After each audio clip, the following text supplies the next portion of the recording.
My name is Greg Clark. I'm the principal of EWalt Elementary in Augusta, Kansas. We worked with PBA architects and Cross-Lane Construction in the renovation and expansion of EWalt Elementary, working closely with Assistant Superintendent Dr. John Black and Superintendent Jim Lentz.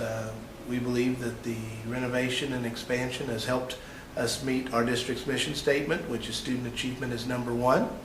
And it's also helped us make standard of excellence over the last 2 years in both reading, math, and science.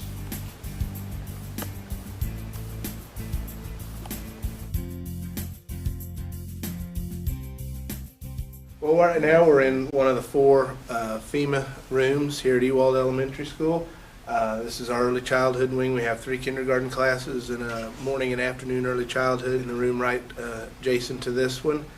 We get all 400 students in here if we go into a tornado situation. We have a plan to place students in classrooms so everybody gets down here where it's good and safe. One of the things we like about this room is they're very quiet. Got a lot of nice cabinetry in it, especially made for kindergarten.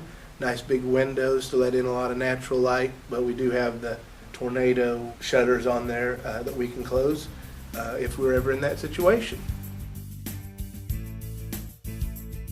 Some of the features of this classroom that my early childhood and kindergarten teachers really like are the individual lockers for every student. Kind of helps cut down on some issues that early childhood kindergarten students will have. Allows us to separate jackets and so forth.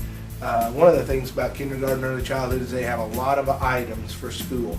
So one of the highlights of this room is we have a nice large closet right here where they have plenty of area to store items. We also have a lot of good storage right over along this wall right here. Sink for kids to wash their hands, upper and lower cabinets, and some nice big drawers where they can put bulletin board type material and so forth. Of course, have overhead projector mounted in every classroom. Computer bank for the students. Just really a useful area. There's really not any wasted space in the whole classroom, which is really nice. One of the things that we've done is we've connected these classrooms are all connected. The 2 kindergarten rooms on the other side of the hallway and the kindergarten and early childhood classroom are connected. Each classroom has its own bathroom, sink that the students can use. And what this has allowed us to do is have some early childhood students come over and spend a little time in kindergarten as they get ready to transition into kindergarten for the next school year. It works out really well just to have that open area where they can go between the 2 classrooms as needed. This is my early childhood classroom, much as you can see, very similar to the kindergarten classroom we were just in. Same storage along the walls, same large closet. They do have one of the features of this room couple of the features that we really like are we do have a tiled area. It's mainly a carpeted classroom, but we do have a tiled area where they can do their art projects and their science projects and not worry about getting anything on the carpet that won't come out. One of the things we also had done that we really like is we had electric and data brought up through the floor in a couple of areas in the classroom that allows them to put the computers where they need to and also have power out in the middle of the classroom. Well, in the passing of the bond issue really helped us alleviate some problems we had at EWalt Elementary School. We're the only 3-section elementary school in Augusta. We have about 400 students and about 50 staff members, and we were really severely overcrowded. One of the things that we needed to do is we didn't have enough classrooms for all the classes that we had. So by adding this storm shelter in these 4 classrooms, it allowed us to free up a classroom to use for music. We also freed up a classroom to use for art. It also allowed us to kind of align where each grade level was together so they could work together more effectively. One of the problems we also had was our schedule was so tight because we had to have our lunch in the gym, and that really caused a problem. So with the addition of the multipurpose room that we have, That allowed us to free up the gym to be used for longer periods of time during the day. We've also increased some of the storage that we have in the building for all the items that we need for teachers to have, whether it be science materials, extra books.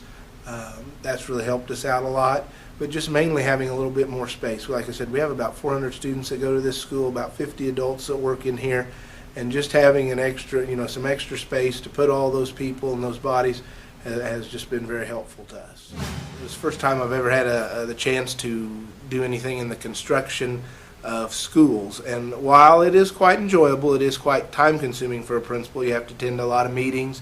You do get to have a lot of say in what and how you want the building to look, but you always follow kind of what the architects say as well, as far because they know all the codes.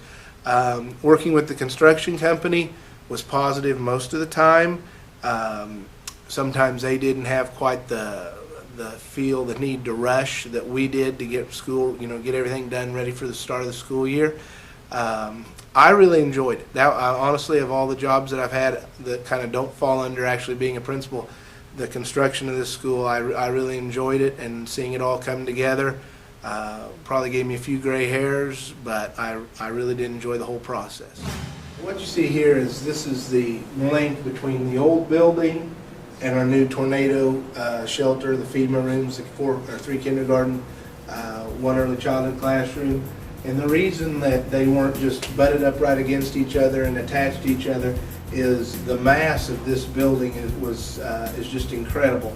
The footings that they poured were in some cases up to 24 inches wide and up to 4 to 5 feet deep with a lot of rebar in it. And for this to be a FEMA approved shelter, it could not be attached to the current building. So what they did is they built this building, and then we provided a link with some 2 doors going outside, either to the playground or out to the parking lot on each side. And it serves as a nice little corridor between the 2 buildings. And it's kind of interesting because what used to be outside is now inside. As you look down this hallway, you'll also see that this is my whole lower grade hallway. Kindergarten, first, second are all down in this hallway. And if we were to have a tornado, students would come down the hallway into the rooms behind you, and the last person in's job, which is me, will be to pull the tornado doors shut. These doors shut, and then we push down, and the pin goes down into the ground and up into the top, and we are not to open these until after the all clear has been given. One of the key things that we wanted to do while doing the remodel of EWalt Elementary is, and you'll see some pictures of it, it had a bit of a hospital look to it. We had white tile going up and down all the hallways, white walls, very little color of any kind. And one of the tasks when we worked with PBA architects was to bring some color back into the school. As you'll be able to see, the new VCT tile that was placed here in the entryway, very colorful. One of their designers helped us pick out the color combinations to go on this floor. One of the things we also did was put carpet squares in all the classrooms and in the hallways, and those have been very well received. Cut down on the noise of kids going up and down the hallways when we have classes moving around the building. And also they're very easy to keep clean, believe it or not. We've had these now going on almost 2 years, have not replaced one yet. And if we were to ever have to replace one, really all we have to do is pop the old one up and stick the new one down. Some of the things that we also did is we added some nice blue trim to the bottom. We also had them do is they put the accent stripes at the top of the hallways that are our colors blue and red. Really added a lot as you look down the hallways to the red inlay in each of the door areas. Just all in all, really brightened the school up. Had a lot more color in it, a little more festive for students. This is our multi-purpose room here at EWalt. Students will come in, get their lunch, come out here through the door and go to the lunch tables and eat. These large cabinets that you see over here are where my 5th grade students store their band instruments during the day. when they're not, so they're not in the classrooms cluttering up the classrooms. They'll store their band instruments in here. They have band down on that end over there. It's really a nice room. Again, same color VCT tile that's in the entryway. Helps add a lot of brightness to it. We also have, what's really nice, we have bathrooms, a boys and girls bathroom right over there. So when we're in the middle of doing lunch or when we're in the middle of doing breakfast and the kid says, I got to go to the restroom, they only have to go 10 feet to the bathroom, and we can keep a better eye on the students and better track of where they're at. When we're done with lunch, we line right up, right over here, straight out the doors to the playground, which works really well.